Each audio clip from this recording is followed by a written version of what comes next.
two key tenets of design thinking. Is one, it is this idea that there's a process that you follow, understanding Mm, the problem, bringing the customer to the heart of everything, and then this idea of iteration. But the bit that's always I've always gone, so you don't bring your frigging customer to the heart of everything you do. You know, why did we have to invent something that forced you to bring the customer to the heart of everything? mm, mm, And it is something that I often, when I'm doing the courses, I'll often say, when was the last time you actually spoke to a customer? When did you really try and understand why a customer uses or abuses your product or service or uses somebody mm, else?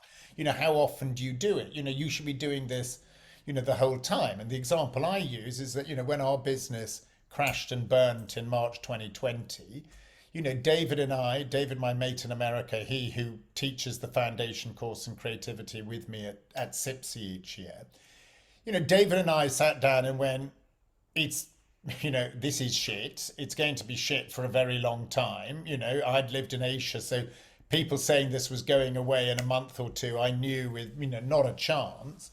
And we went, we need to learn. And so we started to teach ourselves how to use whiteboards and things, that and how to do that.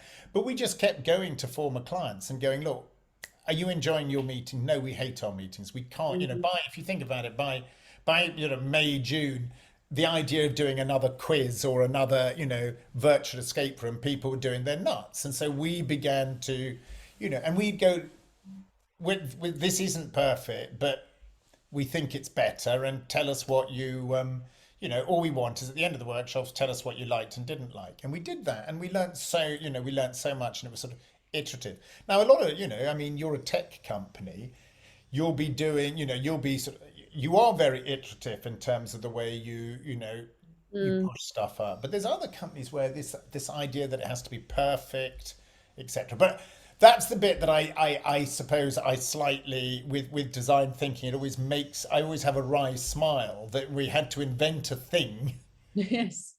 to bring the customer to heart. But I know it has other tenets, like this idea of sort of iterative design and going back and lots of Back testing, loops, etc. etc. Yes. Bringing the Mm, customer even into the testing and the development stage. I get all of that.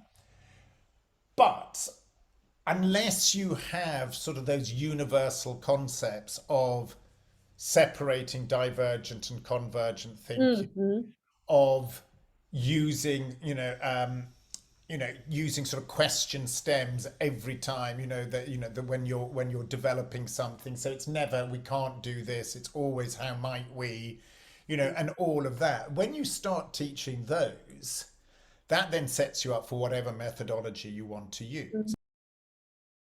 I was asked to do 1 day's training on creative problem solving. It was interesting because I was like, God, a consultancy, but they bought a lot of agencies. So it was really it was quite a sort of creative group.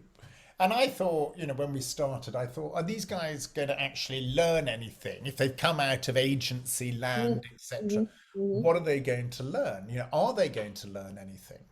Feedback was, off the scale. It was extraordinary because they were just going, this is, no one's actually ever laid out these as tenets. And even that idea of divergent and convergent thinking, I just take as just the The base. baseline of Mm, anything. yes.